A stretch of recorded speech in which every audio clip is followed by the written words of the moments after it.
নেতৃবৃন্দ, প্রিয় ভাইরা, আসসালামু আলাইকুম ওয়া রাহমাতুল্লাহ। মহান রব্বুল আলামিন বলছেন, শাহরু রমাজান আল্লাযী উনজিলা ফীহিল কুরআন হুদাল লিন-নাস ওয়া বাইয়িনাতিন মিনাল ওয়াল ফুরকান। মহান রব্বুল আলামিন বলছেন, এই সে রমজান মাস, যে রমজান মাসে আল কোরআন নাযিল করা হয়েছে। কোরআনের পরিচয় হলো, এটা হলো মানব জাতির হেদায়েত গ্রন্থ এবং মুক্তির স্মারকপত্র এবং হক এবং বাতিলের পার্থক্যকারী। প্রিয় ভাইরা, রমজানের গুরুত্ব হলো আল কোরআনের কারণে। আল কোরআন নাজিল হয়েছে বাস্তবায়নের জন্য। আল কোরআন শুধু পড়ে পড়ে ফু দেওয়ার জন্য না, বা শুধু নামাজে তেলাওয়াত করার জন্য না। প্রিয় ভাইরা, আল্লাহ রসুল কি করেছিলেন? সবচেয়ে বড় দৃষ্টান্ত নিতে হবে তো রসুলের কাছ থেকে। তো গোটা 23 বছর তার উপরে কোরআন নাজিল হলো, আর গোটা 23 বছরের মধ্যে 13 বছর তিনি কোরআনের আলোকে একদল লোক তৈরি করলেন। সেই লোকগুলোকে মক্কা থেকে 500 কিলোমিটার দূরে মদিনায় নিয়ে তাদেরকে নিয়ে ইসলামী রাষ্ট্র গঠন করলেন।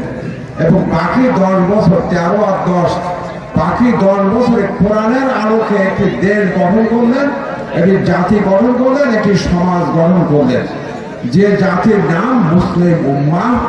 প্রিয় ভাইরা আমার, সেই মুসলিম উম্মাহ তার পরিধি ছিল, শুরু হয়েছিল মদিনা রাষ্ট্র দিয়ে, আর তিনি যখন ইন্তেকাল করলেন আল্লাহ রসুল, তখন গোটা আরব তার পদতলে চলে আসলো। গোটা আরবে তিনি ইসলামী সমাজ, কোরআনী রাষ্ট্র ব্যবস্থা তিনি কায়েম করে তিনি দুনিয়া থেকে বিদায় নিলেন। প্রিয় ভাইরা আমার, সেই রাষ্ট্র ব্যবস্থার পরে হযরত আবু বকর, ওমর, ওসমান, আলী তারা পরিচালনা করলেন কোরআন হাদিসের আলোকে। এই জন্য কোরআন এসেছে রাষ্ট্র গঠন করার জন্য, কোরআন এসেছে ইসলামী সমাজ গঠনের জন্য। এবং আল্লাহ তাআলা কোরআন শরীফে সূরা বনী ইসরাঈলে বলেন, ওয়াজআলনা মিন লাদুনকা সুলতানান নাসীরা। হে নবী, তুমি আমার কাছে চাও এভাবে যে আল্লাহ তুমি আমাকে রাষ্ট্র শক্তি দিয়ে সাহায্য করো। প্রিয় ভাইরা আমার, এই জন্য রমজান মাসের এই আলোচনা তখনই সার্থক হবে যদি আমরা কোরআনের কর্মী হতে পারি। এখানে যারা আমরা আসছি সবাই যদি আমরা কোরআনের কর্মী হতে পারি, যে কোরআনের আলোকে আমার ব্যক্তি জীবন গড়ব, কোরআনের আলোকে আমার সমাজ গড়ব, কোরআনের আলোকে আমাদের দেশ গঠন করব, এই প্রত্যয় নিয়ে আমরা কোরআন শরীফ পড়ব।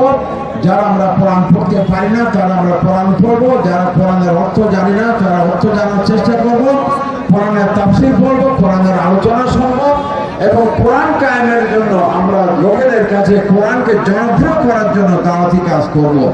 এইভাবে করে যদি আমরা কাজ করতে পারি, তাহলে আজকের এই মাহে রমজানের এই কোরআন নাজিল সার্থকতা পাবে। প্রিয় ভাইরা, তাই আসুন আমরা সবাই মিলে কোরআনের কর্মী হয়ে যাই, এবং কোরআন কিভাবে কোরআনের আলোকে কোরআন কায়েমের জন্য এই মাহে রমজান যে একটা প্রশিক্ষণের মাস, সেইটা আমাদের আলোচনায় আনা দরকার। এবং সেভাবে করে আমরা প্রশিক্ষণ প্রাপ্ত হয়ে যেন আমরা দুনিয়া এবং আখিরাতের আমাদের কল্যাণ প্রাপ্ত হতে পারি। এই আহ্বান রেখে কথা শেষ করছি। ওয়া আখিরু দাওয়ানা আলহামদুলিল্লাহি রাব্বিল আলামিন।